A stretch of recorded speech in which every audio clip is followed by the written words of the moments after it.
திக்கு கலர் தம்பினா, திக்கு கலர் தான். அப்படியே கனவுல அப்படியே சினேகா தமனா பறந்து போகுது. அப்படி ஒரு கனவு திக்கு கலருண்ணா.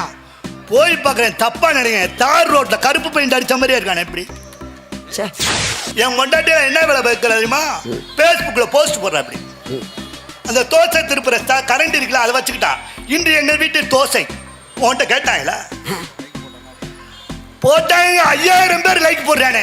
லைக் பண்ண வேண்டியவன் நான்டா. என் பொண்டாட்டிக்கு லைக் பண்ண வேண்டியவன் நாடு தோசைக்கு. கீழே ஒருத்தன் கேட்கிறேன், எனக்கு ஒரு தோசை கிடைக்குமா? எனக்கே கிடைக்கலையடா. என்னைக்கு டிவி வந்துச்சோ அன்னைக்கு போச்சுட்டு ஆம்பளை வாழ்க்கை பூரா டிவியை பார்த்துக்கிட்டு குழந்தைக்கு சோறு விட்டுறான். நல்லா சாப்பிடுப்பா, நல்லா சாப்பிடு. குழந்தை தவந்து போயிடுச்சு, நாய் வந்து படுத்து கிடக்கு. நாய்க்கு சோறு விட்டு பையன் இப்படி ஆயிட்டேன். வாயை திறக்க முடியுமா? நான் எங்க வீட்டுல இல்லாம சத்தியமா சொல்றேன், பக்கத்துல வந்து சாப்பாடு போட்டு பல